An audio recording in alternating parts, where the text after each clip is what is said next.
Hello and welcome to our broadcast. I'm your host, Brett Barrow. As a reminder, the information provided during this event is for educational purposes only. It is not intended, nor is it implied to be a substitute for professional medical advice. If you have any questions regarding medical conditions or treatment plans, please consult your physician. And now that we have that out of the way, today we are talking about supporting youth mental health and Providence's ATC training program.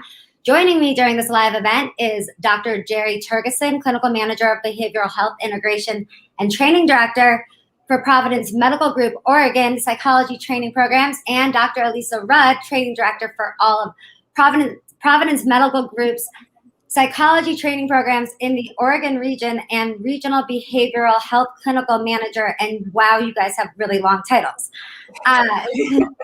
Thank you guys for being here today. Before we really get into all of this, can you both give us an idea of what you do at Providence and what those lengthy titles really mean? Hi, I'm Elisa, and I am the Clinical Behavioral Health Manager for the psychologists that are embedded in the clinics, primary care clinics throughout Oregon, so like Southwest Washington, Southern Oregon, Portland service area. I also direct the training programs for all the psychology trainees that we have. So we have a practicum program, an internship program, and a postdoctoral program.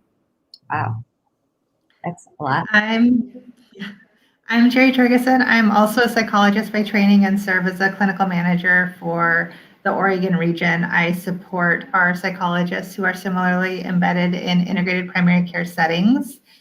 Throughout Oregon, my clinics are mainly our rural health clinics, so a little bit different that way. And then I also help to support some of our specialty medical clinics, so women's health, oncology, and then help to work with Elisa to support our master's level trainees who are working on their doctoral degree from our two local universities, who are similarly embedded throughout our emergency departments, primary care, and then specialty mental health settings. So wide variety of trainees in a lot of spaces, but doing such wonderful things to help so many people.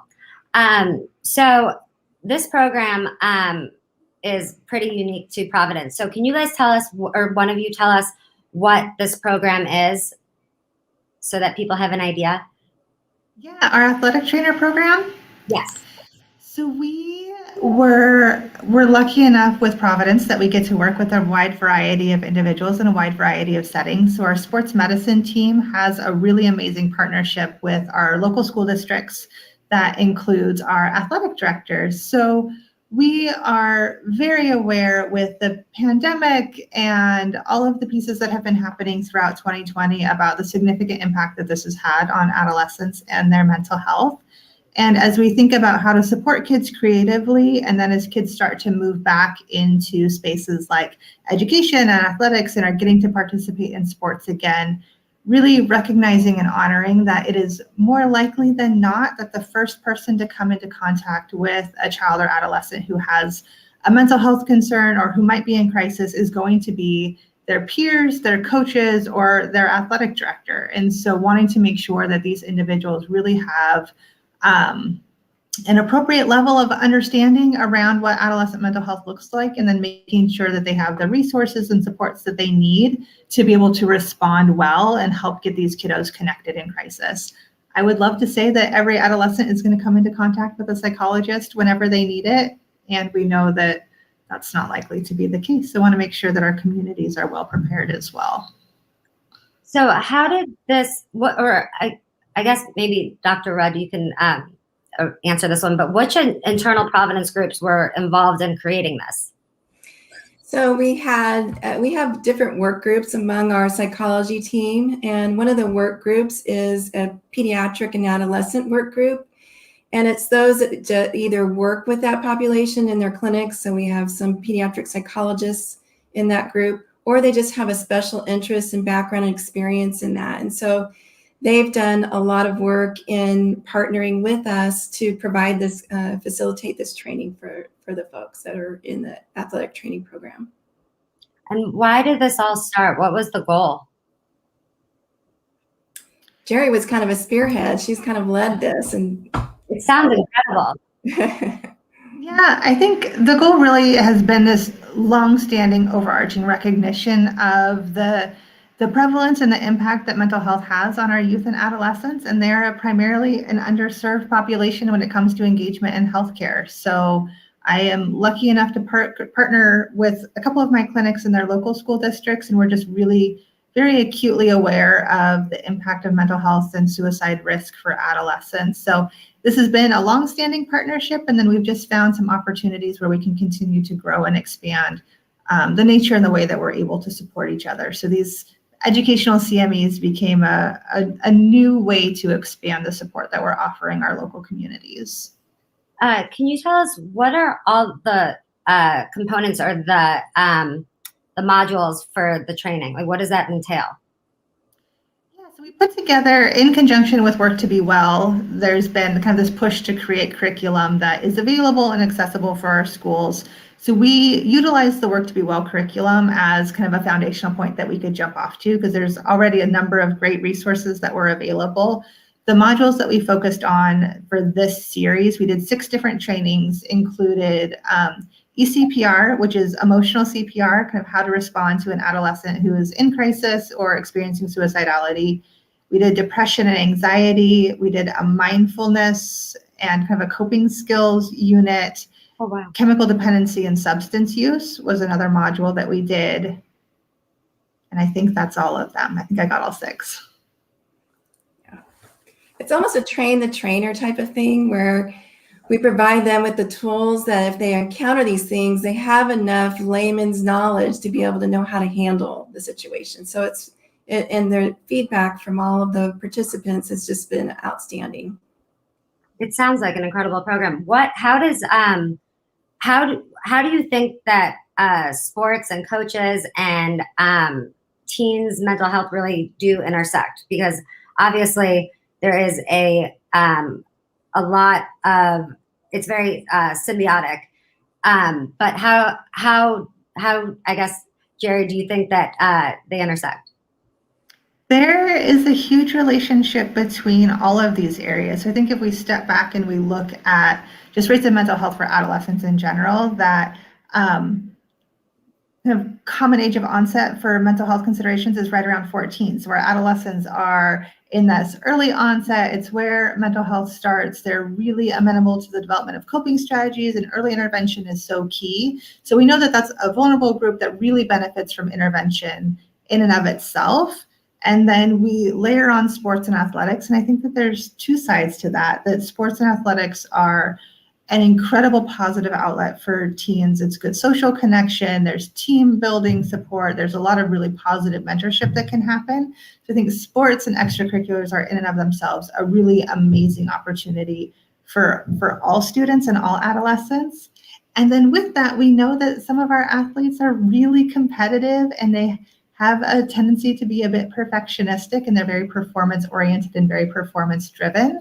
So we know that some of that perfectionistic mindset, there's increased rates or risks for anxiety and depression. There was a really interesting study, alarming is probably the better term, that came out just in January of this year that looked at the significant increased rates of suicide risk and suicide completion, specifically for adolescents who are engaged in sports. So adolescent athletes was the focus of the study. Similarly, we know that our athletes are at higher risk for substance use disorders, which is a little bit counterintuitive. It's not that they're necessarily out like having parties or drinking, but more self-medicating around injuries to maintain performance. And so it's how do we kind of really meet these kids where they're at from that performance-driven standpoint, looking at their some of the risk factors that may be present with their desires to be perfect and high performing and really be the best for their team, but making sure that we're supporting them and doing that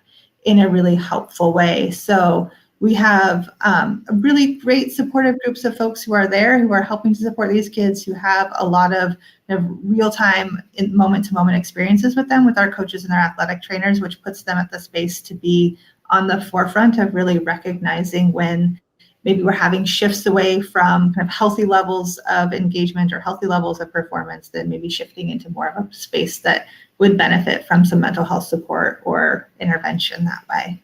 That was going to be my next question. So within this program, how are professionals taught to recognize these types of problems, or is is there a, in what ways does it help them to recognize these problems? Because obviously, I'm sure, especially this last year, there's a prevalence of these issues arising more and more. I'll let Jerry kind of expound, but I can start us off by saying just getting them to recognize and make the connections of when an athlete is behaving in a certain way. A lot of times they're not making the connection that, oh, this means that they're probably feeling depressed, or there's probably some concern. So things like if they are showing up late more often, or if they're not showing up to practice, if they're not doing well on some of their schoolwork more than it's like an abnormal difference in their normal way of being, we're able to kind of go over some of those kinds of behaviors that they can be more aware and more observant and more connecting the dots of when they need to intervene. And then the other part is providing them with the tools, like Jerry said. But Jerry, like I said, has been a kind of the key and the leader in this program. So I'll let her, if there's anything that I missed on that. No, I think that's perfect. Part of the benefit of our coaches and teachers and athletic trainers is they are with these kids 8 hours a day, 9 months out of the year. So they know them really well, where a psychologist or their primary care provider gets to see them for a brief 20 to 30 minute visit every so often. So the fact that we have these really powerful adults who can be great mentors and are really invested in our kids, who are able to see them and truly know them and know what their baseline normal, quote unquote, normal is, I think it provides a really powerful space to start to notice any changes or shifts from that normal, just as Elisa said. So is their mood different? Are they suddenly showing up late? Are they more irritable or having kind of wide-ranging emotions? Are there changes in engagement levels or their daily patterns? Are they complaining about not sleeping at all? Or maybe you notice that they're sucking down copious amounts of caffeine during the day and they always have their Dutch and their Rockstar with them. That all of those changes, I think, are really meaningful patterns that are worthwhile to touch in on, ask about. And part of the coaching and the training that we do for the athletic directors is to be really direct and open in how they approach those questions. That the more that we can normalize it, normal emotions are normal, and it's normal to get help, and then to just ask really directly, are you feeling depressed? Are you having thoughts of suicide? How can I support you right now? Are really powerful questions that I think makes it safe for an adolescent to feel like they can open up and be vulnerable and admit where they're struggling and seek help in a way that is affirming and safe versus feeling ashamed or that they're going to get kicked off the team in some way if they're not doing well.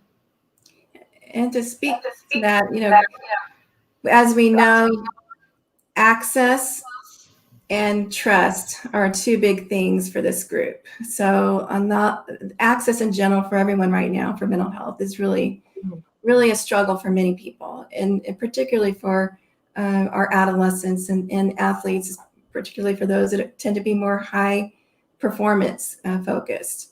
There's almost like a connection of mental health is more about you're lacking in certain character flaws or something like that, rather than it being viewed like we would for our physical health. And so being able to have these community-based and colleagues and peers and coaches on the boots on the ground kind of thing, and seeing firsthand and intervening firsthand makes a big difference. So being able to make these partnerships has been really valuable for us, because it helps the referrals to our psychologists. We're able to kind of have more of a collaborative relationship with those that touch these folks the most. It's interesting because the other day I was talking to a friend of mine whose son is an athlete, and he has been struggling with, like most young people this last year. And, the one thing that he has found that is sort of, or she has said that he's found that's sort of been his saving grace, has really been his teammates and knowing he was a part of something, even though he was not actually able to be with them. And so I think this program sounds incredible. Have you guys gotten a lot of positive feedback from the coaches or the students, or both? I would imagine yes. Yes, we just got a big thank you the other day. So folks sending some Starbucks gift cards to Jerry. Oh, awesome. Yeah, it's really gone over very well, and they've been really appreciative of the psychologists that have also been providing the training from our work group.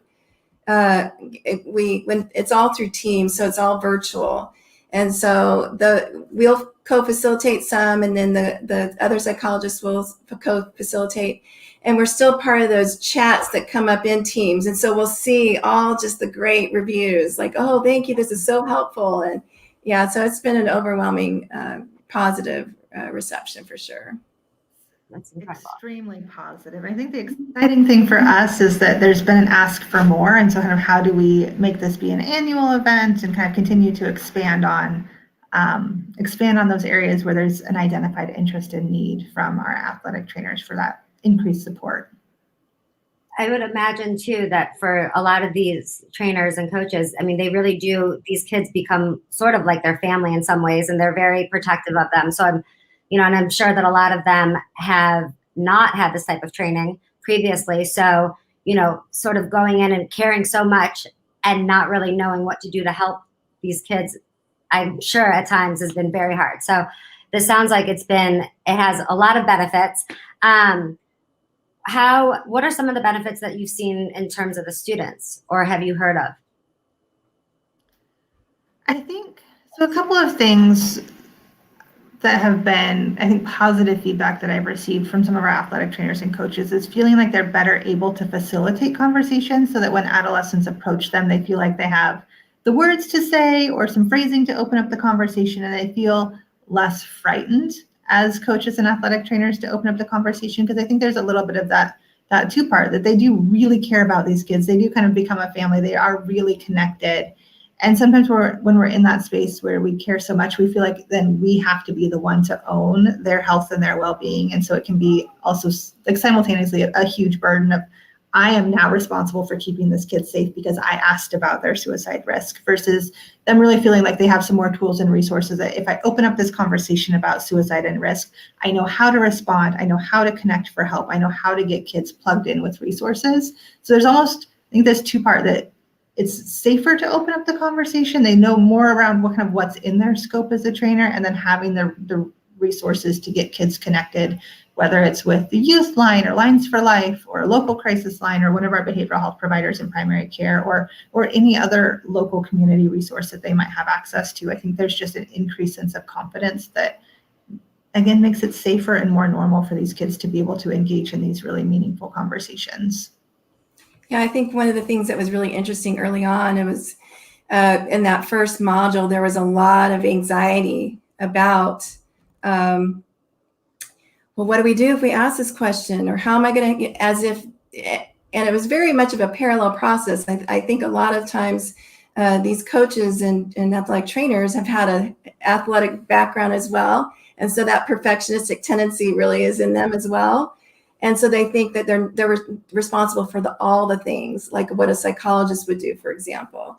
And so just that one piece of alleviating the worry of like the role is just recognizing and knowing how to connect and knowing the words, that was just really relieving to them, and gave them that permission. Oh, I don't have to be the one that's responsible for everything. I know what to do now when that comes up. So yeah, that was a big piece, I think, early on that really opened some folks' eyes. Do you see that this series leading to additional series like that? Do you see this expanding, or what is your hope for this program? I would love to have it expand. So I think being mindful that everybody's really busy and coming out of a very intense year, and with how intense this past year is, I think there's even more need to have these sorts of resources and support. So my hope is that we can continue to offer these series to our athletic trainers. I would also love, and this is just a passion area for me, I would also love to expand the groups that we're touching. So I'd love to get connected with like the arts and drama instructors so that we can support kids that are engaged in these other areas, or any of the other just kind of niche groups that might be interested or would benefit within the high schools, I think would be great. And honestly, youngers as well. So our high school athletic trainers were a great start. I would also love if we could start connecting in, because we know that kids in middle school and even late elementary school, these are really important conversations for teachers and staff to be able to facilitate well. Absolutely. I would agree. The more we can get our communities involved in different community groups, particularly for this group, as Jerry said, just our adolescents and kiddos really are at higher risk right now. They haven't had the normal outlets like school and their peers to be able to help and support them. And the access to care is really limited, particularly in Oregon. So being able to have as many folks in the communities to help provide them support, the better. And so we are always open for doing more and partnering more. If there was a coach watching this live right now, what would be like one piece of advice you would give to them in terms of how to help their adolescents or how to help the kids that they're coaching? Either one of you. Go ahead, Jerry. Oh gosh, I feel like I want to make this be a two-part answer. So my first part is like knowing who's in your community and who's on your team. So do you have a primary care clinic in your community that you can partner with? Do you have a integrated behavioral health provider at Providence that you can create a relationship with, or honestly any other community organization that would be a meaningful partner and support and resource to have on your team? Knowing the resource for Lines for Life and Youth Line, I think, are incredible, so that you as the coach feel like you have the tools that you need so that you can then feel comfortable to open up and have those conversations. And then partnering with that, once you're having the tools, having the supports, these are really meaningful conversations. And even though they can feel uncomfortable, leaning in and really connecting and creating an open, safe space to engage with kids and just ask the questions. And they already have the tools built in their role, I think. If they just use the analogy that they use when they're a coach, all those team-based kinds of frames, that's exactly the kinds of things that they're going to be. They may be the coach and they may provide the information, but a lot of times they're relying on either their teammates or their assistant coach, or it's not just all one person that has to provide that intervention or that service or that support. And so kind of having that same frame and normalizing it this is just like if they came up to you and they injured their knee, how would you handle that? I like that, actually. That's a really good analogy. I'm done asking the questions that I had to ask. Do you guys have anything you want to add before we wrap this up, either of you?